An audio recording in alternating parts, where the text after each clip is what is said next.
बहुत समय पहले की बात है। राजा जय सिंह अपनी पत्नी और बेटी के साथ बहुत ही खूबसूरत शहर में रहा करते थे। राजा जय सिंह बहुत ही लालची था और उसके पास बहुत सारा सोना था। उसे अपने सोने से बहुत प्यार था। उसे अपना सोना इतना पसंद था कि उसने अपनी बेटी का नाम भी सोनपरी रख लिया। अपने जीवन में राजा को सिर्फ दो ही चीजों से प्यार था, एक सोना और दूसरी सोनपरी। राजा अपना सारा सोना एक तहखाने में रखता था और हर रोज उसे गिनता भी था। उसकी इस आदत से रानी बहुत परेशान थी और कहती थी कि महाराज, आप ऐसे हर रोज अपना सोना गिनेंगे तो एक दिन सारा सोना गायब हो जाएगा। रानी की इस बात पर राजा जय सिंह बहुत नाराज होता। वह कहता, रानी, इस सोने के महत्व को तुम नहीं समझोगे। दुनिया में सोने से ज्यादा खूबसूरत और कीमती कुछ नहीं है। हर रोज राजा अपना सोना गिनता और सोने के लिए उसका मोह बढ़ता ही जाता। साथ ही साथ दिन पे दिन राजा और लालची होता जा रहा था।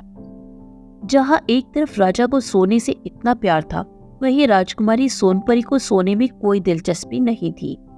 राजकुमारी दिन भर महल के बगीचों में खेला करती थी। उसे प्रकृति से बहुत प्यार था। राजकुमारी राजा से कहती है कि पिताजी, देखिए इस फूल को, यह कितना सुंदर है। इस पर राजा जय सिंह जवाब देते हैं, हाँ, सुंदर तो बहुत है, लेकिन अगर यह सोने का होता तो और भी सुंदर होता।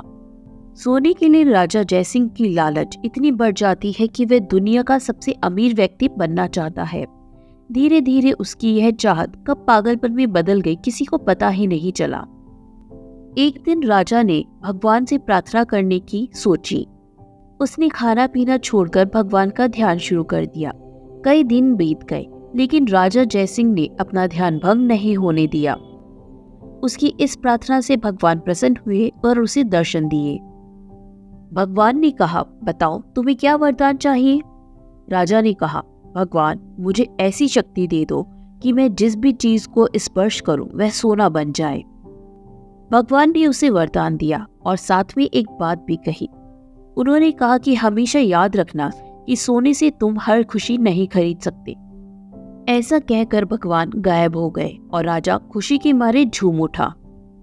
अब राजा महल की हर छोटी बड़ी वस्तु को छूने लगा। कुर्सी, मेज, गमले, पलंग, हर वस्तु को उसने सोने में बदल दिया।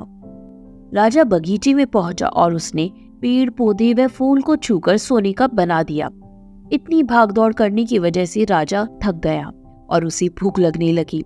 वह खाना खाने के लिए महल में गया और अपनी सोने की कुर्सी व मेज पर बैठ गया।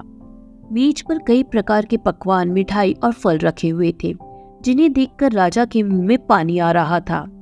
जैसे ही राजा ने पकवान खाने के लिए हाथ आगे बढ़ाया, सभी पकवान सोने के बन गए। जैसे ही उसने फल को छूना चाहा, फल भी सोने के बन गए। राजा के छूने से मिठाइयाँ, नमकीन, यहाँ तक कि पानी भी सोने में बदल गया। यह सब देखकर राजा निराश हो गया और कहने लगा, हे भगवान, अब मैं क्या खाऊं? अपने पिता की आवाज सुनकर सोनपरी दौड़ती हुई आई। उसने देखा कि उसके पिता बहुत परेशान हैं। पिता की यह परेशानी देखकर उससे रहा नहीं गया और वह उन्हें सांत्वना देने के लिए राजा के गले लगना चाहती थी। इससे पहले कि राजा कुछ कह पाता, राजकुमारी सोनपरी ने राजा को छू लिया और उसे छूते ही वह सोने की बन गई। अपनी बेटी का यह हाल देखकर राजा जय सिंह जोर जोर से रोने लगा। इस सब के बाद राजा ने भगवान से एक बार फिर प्रार्थना करनी शुरू करी। जब भगवान प्रकट हुए तो राजा ने कहा, हे ईश्वर, मुझे ये वरदान नहीं चाहिए। मैं बहुत लालची हो गया था, लेकिन अब मैं अपनी गलती का एहसास कर चुका हूँ। कृपया करके मेरी सहायता करें। राजा की बात सुनकर भगवान ने वरदान वापस ले लिया और सब कुछ पहले की तरह हो गया।